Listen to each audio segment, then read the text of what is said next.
सास का अखाड़ा बहू ने पछाड़ा।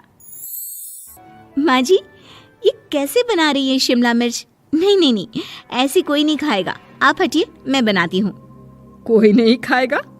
अरे तेरे मायके वालों के लिए नहीं बना रही हूँ, अपने पति, बेटे और बेटी के लिए बना रही हूँ।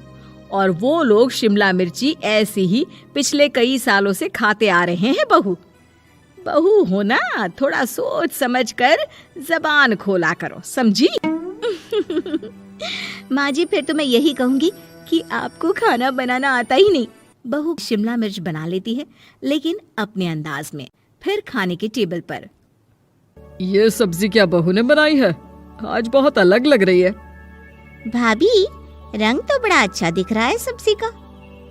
अरे नहीं नहीं, मुझे तो माँ के हाथ वाली खानी थी। क्या है रीना, सब्जी माँ को ही बनाने दिया करो ना। सास, जिसे अब थोड़ा सा अपना पल्ला भारी दिख रहा होता है।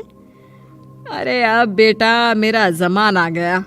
ये घर कभी मेरे नाम से चलता था, लेकिन अब लग रहा है कि मेरा होना ना होना एक ही बराबर है। बहू तो पूरे घर के साथ रसोई में भी राज करना चाहती है। माँ जी, आप ही ने तो कहा था शादी के वक्त कि रानी बनाकर रखेंगी मुझे। तो देखिए, रानी का काम यही होता है ना, राज करना। अरे देख बहू, माना तू राज करना चाहती है, लेकिन भूल मत, पूरी रियासत अभी मेरी है। अरे कैसी बात कर रही हो तुम दोनों? और ये क्या तरीका होता है बहू से बात करने का? बेचारी अभी तो आई है, उसको आजादी भी नहीं दोगी क्या? तो वो इस घर को अपना घर कैसे समझेगी?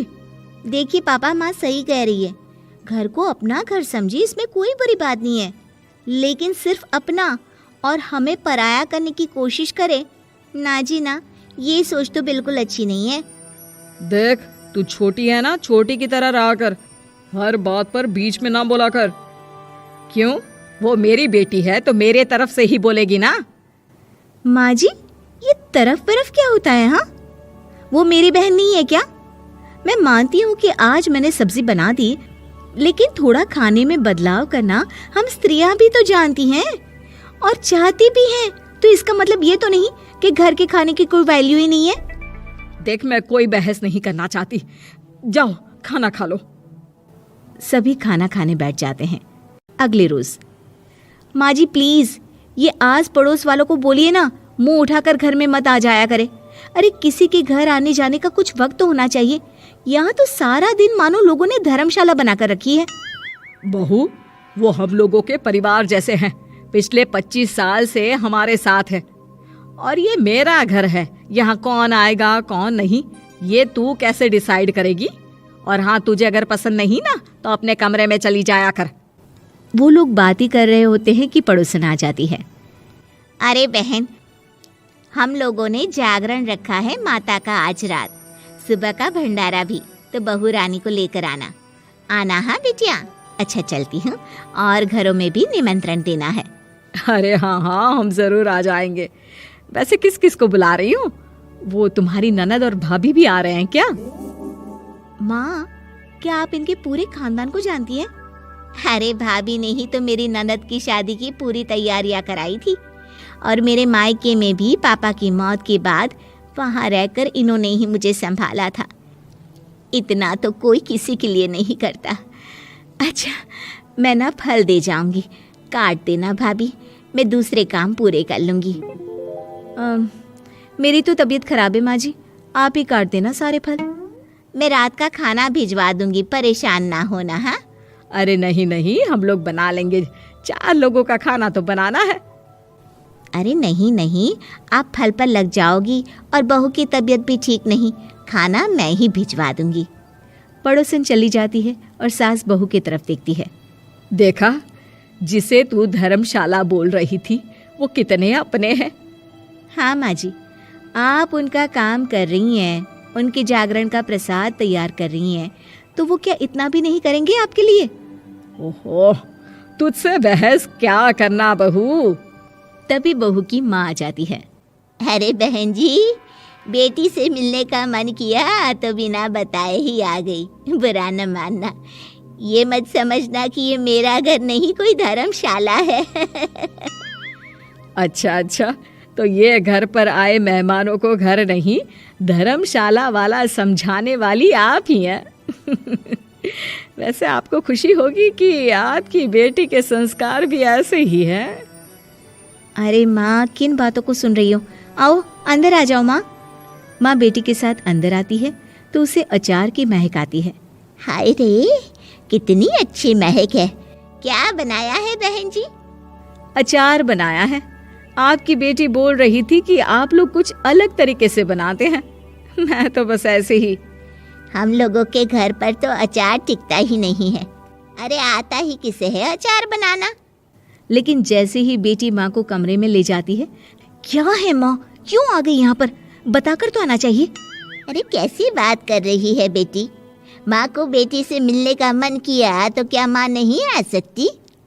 आ सकती है माँ, क्यों नहीं, लेकिन तू ना पूरा खेल बिगाड़ रही है। खेल?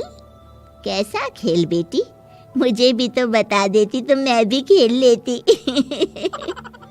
माँ, जब से शादी करके इस घर में आई हूँ ना, सासू माँ ने मेरा घर का रट लगा कर रखा है। अब मैं ये बताना चाहती हूँ कि यहाँ मैं आ गई हूँ। कोई भी चीज़ जो पहले होती थी वो ठीक नहीं थी, तो मैं उसे परफेक्ट करूँगी। अच्छा, यानी बात सिंहासन की है कि पहली रानी को उतारना है। हाँ माँ, तुम्हें जो समझना है समझो, लेकिन बात तो यही है। पर बेटा, वो बेटी कुछ नहीं समझती और दरवाज़ा खोलकर बाहर चली जाती है। माँ, जो कि एक अच्छी औरत होती है, बेटी को समझाने की कोशिश तो करती है।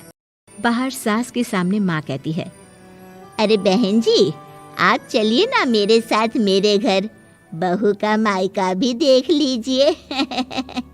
अरे नहीं नहीं बहन जी, आप ही रुकिए हम लोगों के पास। शाम को जागरण है, वहाँ ले चलेंगे। उसी का प्रसाद तैयार कर रही हूँ। अच्छा, हमें भी तो सिखा दीजिए कैसे तैयार करते हैं। अरे कैसी बात कर रही हो माँ, कितने जागरण करवा चुकी हो तुम? देख बेटी, एक बात गांठ बांध ले। हर बेटी माँ के घर जो होता है वो देखती है, लेकिन सीखती वो सास के पास ही है। सास का संस्कार वो अपनी सास से सीखती है, जो वो अपनी बहू को देती है। तो बेटी, यहाँ के रीति रिवाज, रहन सहन, बोली भाषा अपनी है, जिसे तुझे ना सिर्फ फॉलो करना है बल्कि सीखना भी है। और जहाँ तक सवाल है पूरे घर की रानी बनने का, तो जब तक तेरी सास महारानी है, तू रानी ही तो रहेगी। क्यों बेटा? बहू माँ की बात समझ जाती है और सास भी बहू की माँ का मन ही मन शुक्रिया अदा करती है। साली पूरी घरवाली। लालच किस हद तक आदमी पर हावी होता है, आइए देखते हैं। देख राधा, तुझे घर का सारा काम आता है, ये अच्छी बात है, लेकिन हमें ये नहीं पता था कि तू पढ़ी लिखी कम है और तेरी छोटी बहन की तो सरकारी नौकरी भी लग गई है। कैसी बात कर रही है माँ जी? सारी बात करके ही तो पापा ने शादी की थी। अब जब छोटी की सरकारी नौकरी लग गई है तो आप लोग ऐसे बात कर रहे हैं। ज्यादा बकवास मत करियो। हम लोगों को पता होता कि तेरी छोटी बहन की सरकारी नौकरी लगने वाली है तो तुझसे तो कभी शादी ना करवाते अपने होनहार बेटे की। अरे तुम मुझ में क्या कमी है? वैसे भी आप लोगों ने तो उस वक्त कहा था कि आप लोगों को घरेलू लड़की चाहिए। तभी पति महेश आ जाता है। देख राधा, 100 की सीधी एक बात बता देता हूँ, तू जा और अपनी बहन को बोल कि उसे यहाँ रहकर अपनी कमाई हम लोगों को देनी होगी जब तक हमारे सारे कर्जे उतर नहीं जाते, नहीं तो तू अपना बोरिया बिस्तर बांध और निकल मायके। राधा पति की बात सुनकर हैरान रह जाती है। दिमाग है भी क्या आप लोगों के पास? क्या बोले जा रहे हैं? साली को घर पर रखेंगे? अरे मोहल्ला समाज क्या कहेगा? और माना पिताजी को उसके पैसों की जरूरत नहीं है, लेकिन वो अपनी कमाई आप लोगों को क्यों देगी? अरे क्योंकि हम लोगों के ऊपर कर्जे हैं, समझी? या तो तू कमा कर ला या अपनी बहन को बोल कि अपनी बहन का घर बचाना चाहती है तो यहाँ आकर रहे। सभी मिलकर राधा को घर से निकाल देते हैं। राधा भी कहाँ जाती, मायके जाकर रोने लगती है। छोटी बहन मीना कहती है, अरे क्या हो गया दीदी, कितना पैसा मांग रहे हैं? अरे अभी दे देते हैं ना, रो मत, अब तो मेरी भी नौकरी है। लेकिन राधा तो रोए ही जा रही थी। नहीं नहीं, इस बार लगता है उन लालची लोगों ने कुछ और ही डिमांड रखी है, वरना राधा इतना ना रोती। क्यों बेटी, क्या हुआ है?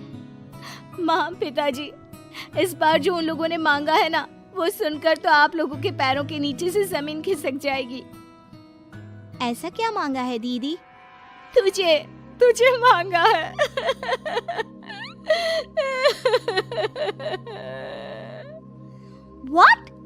What nonsense? दीदी क्या बोल रही हो? समझ रही हो? हाँ, मेरी सास ये बोलकर भेजी है कि या तो मीना अपनी सारी कमाई उन लोगों को तब तक दे जब तक उन लोगों के कर्जे खत्म नहीं हो जाते, या फिर मैं मायके में जाकर रहूं यहाँ। क्या मजाक बना रखा है? ऐसा होता है क्या कहीं? अरे शादी की है, कोई आलू टमाटर थोड़ी है कि अदला बदली कर लो। छोटी बहन शांत होती है। माँ पिता बड़ी को समझा रहे होते हैं और वो रोए ही जा रही थी। तभी छोटी बोलती है, पापा, मैं दीदी के साथ जाऊंगी। क्या पागल है क्या? अरे दुनिया क्या बोलेगी? माँ, वो लोग सिर्फ मेरे पैसे चाहते हैं ना। अरे वो लोग यहाँ से भी ले सकते थे छोटी, फिर वहाँ क्यों बुला रहे हैं तुझे? माँ, वो कह रहे थे कि हमें पता होता कि छोटी की सरकारी नौकरी लग जाएगी तो उसी से करवा देते उनके होनहार बेटे की शादी। हाँ, और मैं जैसे उस लपड़गंजू से शादी कर लेती। लपड़गंजू? अगर वो लपड़गंजू है तो मेरी शादी क्यों करवा दी? मैं नहीं जाने वाली वापस। अरे क्योंकि तू बेवकूफ है, तुझे जवाब देना नहीं आता। चल मेरे साथ। उन लोगों को लगता है ना साली पूरी घरवाली, तो अब देखिए साली का जलवा। और शादीशुदा बेटी को पिता भी कितना घर बिठाते। उसके ससुराल जाते हैं दोनों बेटियों के साथ। आइए आइए, ले आए अपने कमाओ बेटी, ये अच्छा किया। समझदार आदमी की पहचान यही तो होती है। मुझसे बात करिए ना, मैं रहने आ रही हूँ इस घर में, तो मेरी कुछ शर्तें रहेंगी। अरे वाह जी वाह, बहन के ससुराल में भी शर्तें? अरे और क्या, आप लोगों को मेरे पैसे चाहिए, दीदी घर का काम करेगी, इतना सब मिल रहा है। वैसे आप तो जानती हैं, बाजार में बिना शर्तों के तो एक पॉलिसी भी नहीं मिलती है। बात तो ये सही बोल रही है, सरकारी नौकरी वाली लड़कियां ऐसा नहीं मिलती। हाँ हाँ ठीक है।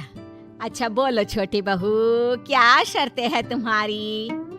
मैं कोई काम नहीं करूंगी। कैसी बात कर रही हो छोटी बहू, तुम नौकरी करोगी? अरे लाखों कमाओगी कि घर का काम करोगी? घर के कामों के लिए है ना ये बड़ी। दूसरी शर्त, मुझसे कोई बदतमीजी से या ऊंची आवाज में बात नहीं करेगा। अरे कैसी बात कर रही हो तुम तो ख्वाबों की रानी हो।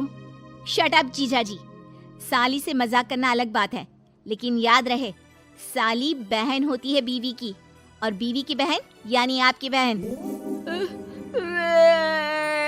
माँ ये क्या बोल रही है? बहन।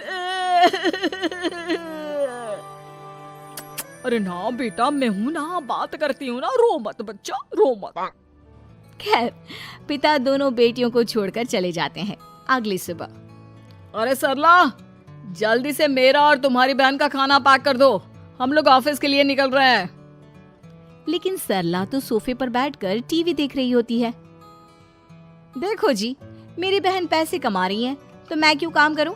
याद है ना मम्मी जी क्या बोलती थी कि मेरा बेटा पैसा कमा रहा है, तब सारा काम मैं करती थी। अब मेरी बहन कमा रही है तो मैं भी काम नहीं करूंगी। हाँ। अरे साली साहिबा, चलिए ना, मैं आपको दफ्तर छोड़ देता हूँ। क्या रेपुटेशन बनेगी हमारी। हाँ हाँ जीजा जी चलिए, आज आपकी ये इच्छा भी पूरी कर देते हैं। छोटी के ऑफिस में, अरे ये कौन है? तेरे जीजा जी है ना? ये कैसे तुझे छोड़ने आ गए? अरे वो अब ना मेरे पास ही रहती है। सभी एक दूसरे की तरफ देखने लग जाते हैं। हाँ, वो क्या है ना, दीदी तो पता है घरेलू महिला है, जीजा जी के कर्जे ज्यादा हैं और पढ़े लिखे इतने हैं नहीं कि कुछ अच्छी कमाई कर पाए, तो मेरी कमाई रखते हैं। बस जैसे ही इन लोगों का कर्जा खत्म हो जाएगा मैं अपने घर चली जाऊंगी। पास खड़े जीजा जी का मुंह बन जाता है। घर आकर, छोटी, तुम ये क्या बकवास कर रही थी? ये सबको बताने की क्या जरूरत थी? अरे जीजा जी, आप खुलेआम सबको ये कहे कि साली आजकल मेरे साथ रहती है तो लोग क्या सोचेंगे, आप जानते हैं ना। अरे उससे कुछ मत बोलना बेटा, चल मेरे साथ, तुझे ना बाजार का डोसा खिलाती हूँ। चल चल चल। हाँ दीदी, तैयार हो जाओ, डोसा खिला रही हैं आंटी जी। तीनों जा रही होती है कि पास मोहल्ले की कुछ औरतें वहां पर जमा रहती है। अरे लाजो बहन, बहू की बहन यहीं रह रही है क्या? हाँ हाँ, इसे भी रख लिया है। अब आप तो जानती ही हैं कि हम लोगों का दिल कितना बड़ा है। जी, इन लोगों का दिल उतना ही बड़ा है जितना इन लोगों का कर्जा। अब बेचारी बुढ़िया का बेटा लायक तो है नहीं और बहू की बहन की सरकारी नौकरी, तो ले आए घर अपने। इनका कर्जा अब मेरी कमाई से ही तो खत्म होगा ना। सबके सामने सास की भी बेइज्जती हो जाती है। घर आकर सास और बेटा दोनों छोटी पर बरस पड़ते हैं। बस, मैंने कहा था मुझ पर कोई नहीं चिल्लाएगा, मैं जा रही हूँ अब। अरे लेकिन, अरे जाने देना माँ, मुझे एक बात समझ में आ गई है। अगर हमें खुद पर विश्वास हो तो अपनी समस्याओं को हम खुद सुलझा सकते हैं, फिर हमें किसी की जरूरत नहीं है।